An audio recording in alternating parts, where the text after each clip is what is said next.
The Captain's Masquerade. Chapter 1. Return to Shores Unknown. Captain Julian Grey had always believed that the sea taught a man everything he needed to know: discipline, courage, and the humility to bow before forces mightier than himself.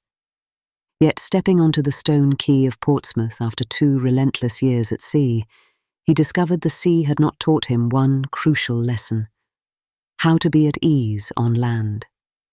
He stood tall and straight, though his jacket was salt-worn and the sun had bleached his dark hair to a near-brown sheen.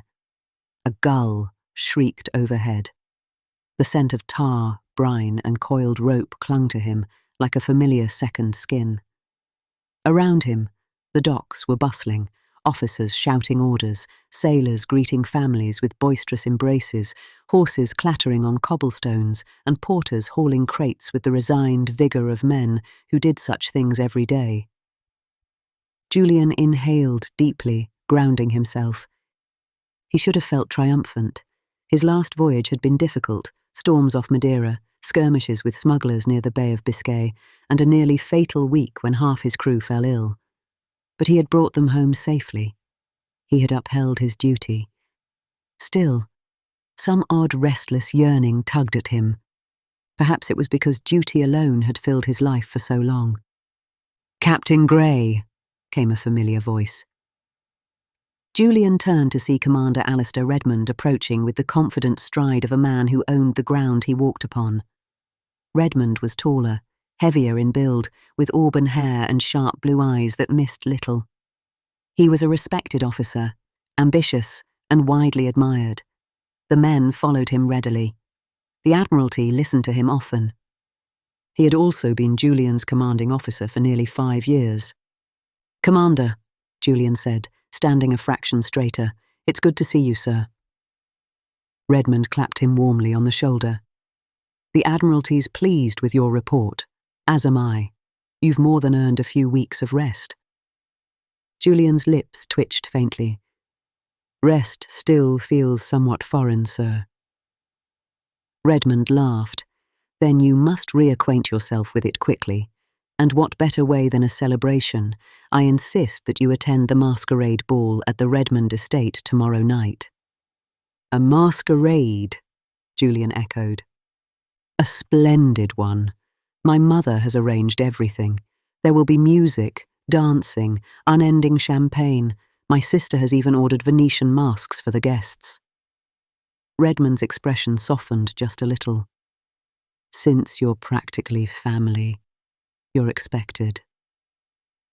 Julian had spent many evenings at the Redmond home as a junior lieutenant: dinners, strategy meetings, quiet fireside conversations. He respected the family immensely. Still, the idea of stepping into a glittering ballroom filled with strangers felt strangely daunting. "I would not wish to intrude on your family celebration," Julian said politely. "Nonsense." Redmond dismissed the thought with a brisk gesture. "You must come." Julian hesitated. "If you insist." "I do." A satisfied nod. "Wear something suitably dramatic, Grey. A captain deserves a good mask." Redmond strode away toward his waiting carriage, but called over his shoulder, "Oh, and someone I am certain you'll wish to meet will be there." Julian raised a brow. "Sir?" But Redmond was already stepping inside the carriage, answering only with a cryptic smile before the door shut and the horses trotted away. Julian watched him go with a lingering sense of curiosity and something approaching unease. He had no idea that his life, so carefully ordered by discipline and duty, was about to tilt upon its axis the moment he stepped into that masquerade hall. Chapter 2. The Lady in the Silver Mask.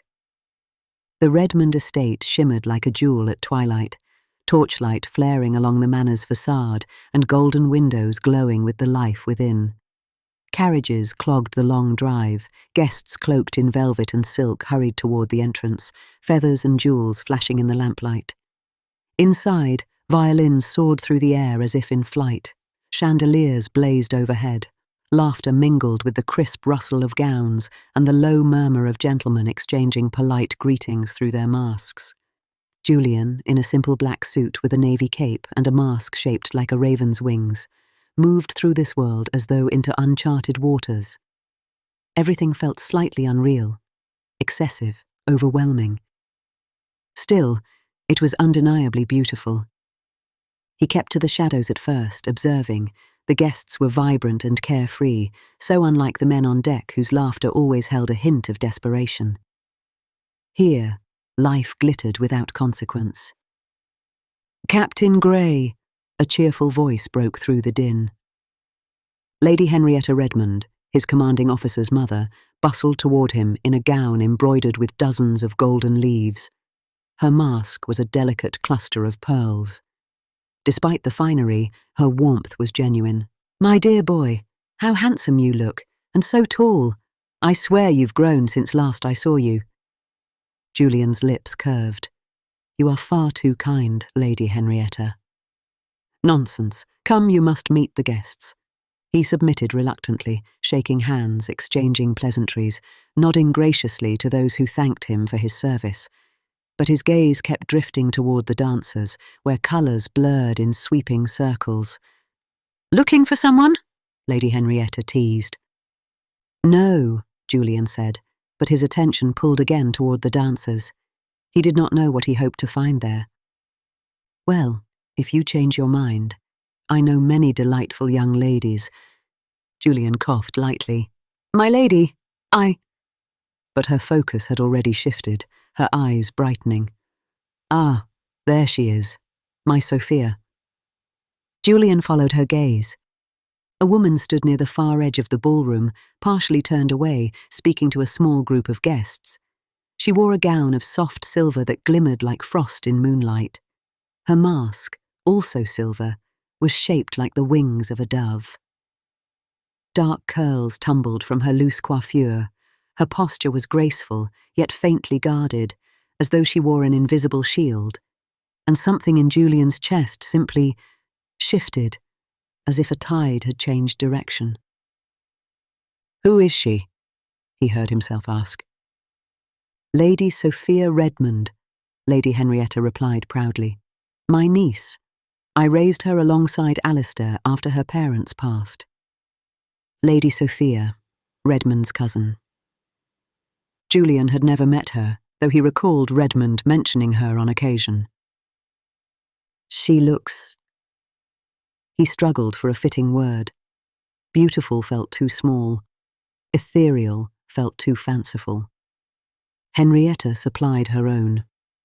"Heartbroken, though she hides it well." Julian blinked. "Heartbroken?" "Yes." A sigh. "Sophia carries her grief quietly, but it is there all the same. She lost someone dear to her last winter, a close friend. He was ill for many months." Julian's chest tightened unexpectedly. "I'm sorry to hear it." "It was a cruel blow." Henrietta watched her niece with fond sadness. "Sophia tries to keep up appearances for society's sake, but I suspect she could use a bit of gentle company tonight." Henrietta turned toward Julian again, with unmistakable intent.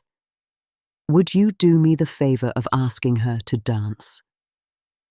Julian opened his mouth, closed it, then inclined his head. "If she is willing." "I assure you she will be." Lady Henrietta patted his arm. "Go now, before someone else claims her." Julian took a steadying breath. He was fearless in battle, but this, approaching a stranger, masked and luminous, felt terrifying in a manner entirely new. He crossed the ballroom slowly, navigating through dancers and clusters of chattering guests. When she finally turned her head toward him, as though sensing his presence, the room itself seemed to hush. Her eyes, visible through the delicate silver mask, were a clear, arresting grey-green, like stormlit seawater. Julian bowed. "My lady." She curtsied faintly, her expression tinged with soft surprise. "Good evening." I am Captain Julian Grey. Oh, she said with a spark of recognition. My cousin often speaks of you. Julian hoped, not entirely successfully, that Redmond had spoken well. Would you honour me? Julian asked, the words steadier than he felt. With the next dance. Sophia hesitated. It was only a heartbeat, but Julian sensed the weight behind it, the calculation, the caution. And yet, yes, she said softly, I should like that. A minuet began. Julian offered his hand, and she placed hers upon it with cool grace. That single touch sent something startling through him, surprising, quietly powerful. Her hand was small against his, delicate but steady. As they stepped into the dance, Julian found the world collapsing into a single point of focus. Her face, her gaze, the almost imperceptible sorrow beneath her poised smile. She moved with elegance, but also with restraint, as though emotion must be carefully smoothed into every step before she gave it voice. You dance well, Captain, she said politely. I have had little practice lately, Julian replied. The sea offers few waltzes. A laugh escaped her, small but genuine. No, I suppose it does not. Though I imagine it would amuse the crew greatly if I attempted one. That I should like to see, she said, and the quick warmth in her tone felt like sunlight on his skin. As they turned, Julian found himself speaking with unusual ease. She listened without interruption, her attention sincere. When she spoke, her voice was soft but clear, like a melody woven beneath the violins. Sophia did not chatter. She spoke purposefully, thoughtfully, as though each word mattered. And beneath the poised surface, Julian sensed a depth that called to him more strongly than her beauty alone. At the end of the dance, neither stepped away promptly. Sophia's breathing was faintly irregular. Julian's pulse beat harder than any storm had ever forced it. You are unlike what I expected, Sophia said quietly. Should I ask what you expected, my lady? She tilted her head, considering him. Alistair said you were brave, steady, reliable, a man of the sea. I hope that was meant kindly. It was, but I had not expected. She paused. For you to look at me as you do. Julian swallowed. How do I look at you? As though you see me. Her voice trembled slightly. Not the version of me I am forced to show society. Julian wished, fiercely, unexpectedly, to ask her everything, to know her, to unravel the sorrow Lady Henrietta had hinted at, to ease whatever pain flickered behind those haunting eyes. But before he could respond, Commander Redmond appeared at their side. Grey, he said warmly, I see you've met my cousin. Sophia immediately stepped back, her expression shuddering. Alistair, she said, her tone polite but distant. Your ball is magnificent. Is it not? Redmond grinned. Grey, you must try the champagne. Come with me a moment. Julian hesitated, glancing at Sophia. But something in her posture told him he should go. She had slipped back behind her elegant mask. Of course, Julian said. As he followed Redmond away, he looked over his shoulder. Sophia watched him quietly, her expression unreadable. And for the first time in his life, Julian felt the acute ache of wanting, deep and sharp, though he barely knew the woman behind the silver mask. Chapter 3. A truth too cruel. The next morning was golden and crisp, sunlight spilling across the Redmond estate gardens, as if the masquerade's magic still lingered in the air. Guests who had stayed overnight strolled the lawns with slow, tired gait. Servants cleared away remnants of the previous night's festivities. Julian, however, had not slept well. Sophia's silver mask haunted him. Her laughter, her sorrow, the way her hand had fit against his. He walked the garden path alone. cape pulled tight against the cool morning breeze, trying to make sense of the unsettling pull he felt toward her. He scarcely understood it.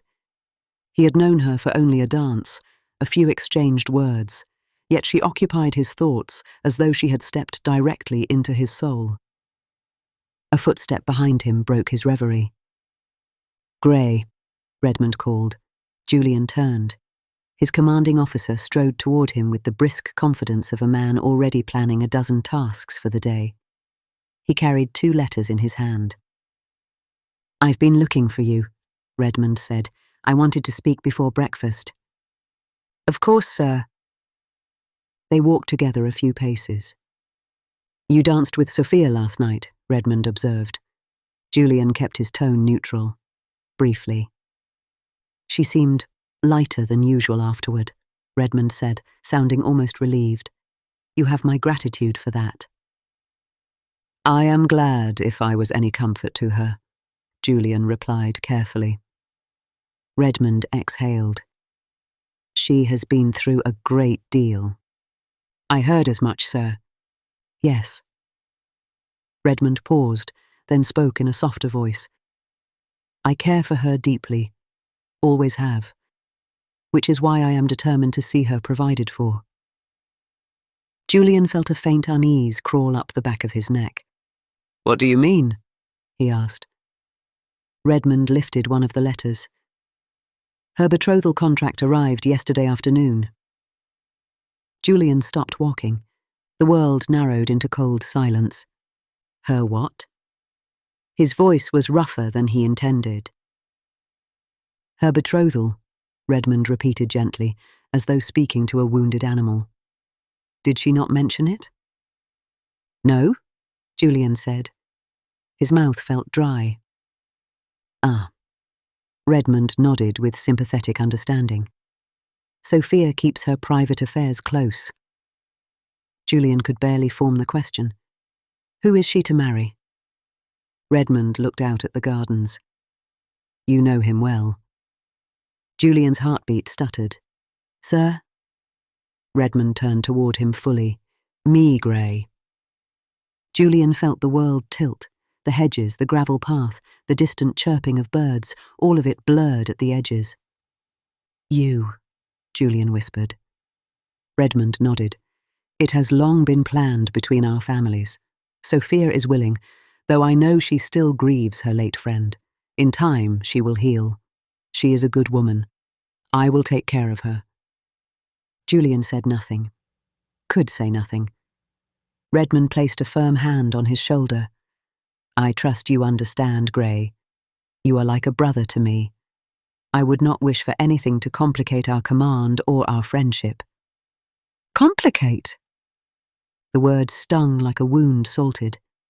Julian forced a stiff nod. "Of course, sir." "Good man." Redmond's smile was warm, trusting. "Then let us put such matters aside. We have much to discuss regarding the Admiralty's new orders. Come, we will talk over breakfast." Redmond walked on. Julian remained rooted to the gravel, his breath shallow. He had danced with a woman he could not forget. A woman whose sorrow had pulled at him as though it were his own. A woman he had glimpsed, just a little, beneath her polished facade. And she belonged, not just to another man, but to his commanding officer, to the man he admired, to the man who trusted him. Julian lifted a hand and pressed it briefly to his brow. He had known, even while dancing with her, that she was not for him. Someone like her, refined, wealthy, noble, could never be for someone like him. A captain with little fortune, no title, no estate, only courage at sea and loneliness on land. Yet knowing did not soften the blow. Last night had changed something in him, and now duty demanded he bury it so deeply it could never surface. He straightened his shoulders. Julian Grey was a naval officer. He had faced storms that nearly broke him. He had faced death. He had faced war. He would face this too. For he had no other choice. Chapter 4. The Masquerade Unmasked. Sophia stood alone in the music room that afternoon, her silver mask resting beside her on the piano. Sunlight spilled across the polished wood floor, dust motes drifting lazily in the warm glow. Julian had avoided her all morning. She felt it, aware of his absence as sharply as one senses the sudden silence after music stops. She should not have minded. They were strangers, barely acquaintances. But last night he had looked at her as though her sorrow did not repel him, as though he saw her without her armour. And that was something she had not expected from anyone, much less a man like him. She traced a finger along the edge of her mask. It had felt freeing, just for an evening, to be someone unknown, someone unbound. "Lady Sophia," came a quiet voice from the doorway. She turned. Julian stood there, tall and straight, but his usual steadiness was gone. Something flickered behind his eyes.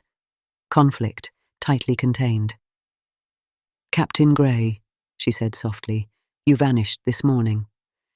"I had matters to attend." His voice was careful. Sophia studied him. "Have I offended you?" "No."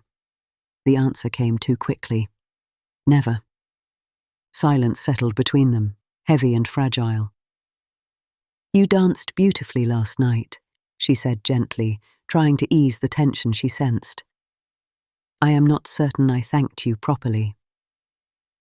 Julian looked away. "There is no need." "But I wish to." He exhaled slowly. "My lady, I should congratulate you." She stilled. "For what?" "Your betrothal." The sunlight suddenly felt too bright, too harsh. Sophia's throat tightened. "Alistair told you?" "Yes." Sophia looked down at her hands. "It is my family's wish." "Is it yours?" Julian asked quietly. The question pierced her like an unexpected blade. "Does it matter what I want?" she whispered. Julian stepped toward her before he realized he had moved. "It should matter," he said, his voice low, fierce with sincerity. Her breath caught.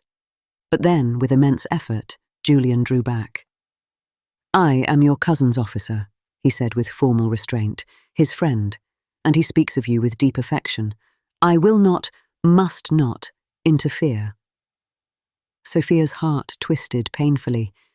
Interfere with what? Julian looked at her then, really looked, as he had the night before. With longing, he refused to acknowledge. With admiration, he had no right to feel. With sorrow, he was trying to conceal. "With anything," he said at last. Sophia stepped closer before she could stop herself. "Last night felt different," she whispered. "It was," Julian said, "but it cannot be more than a memory." Her breath trembled. "Do you believe that?" "I must." She closed her eyes briefly. "Julian." At the sound of her speaking his name, something within him snapped. He reached for her hand, not taking it, not fully, but brushing his fingertips lightly against her glove. A touch filled with everything he could not speak. Sophia inhaled sharply, her eyes widening. He moved his hand away. "Sophia," he said, voice ragged with restraint, "you deserve happiness, even if it cannot be with—" He did not finish the sentence. She stepped back, her heart aching as though torn. He bowed, a deep, pained bow. "Goodbye, my lady." He turned to leave. "Julian," she said again, one last attempt, though she knew not what she could ask of him. He froze. Sophia swallowed, then spoke with a steadiness she did not feel. "If things were different." Julian closed his eyes. "They are not." The words broke something quietly between them. He left the room without another word. Sophia stood alone again, surrounded by sunlight that suddenly felt cold. Her silver mask lay glimmering on the piano, mocking her with the memory of a night that would never return. Epilogue. Until the sea returns.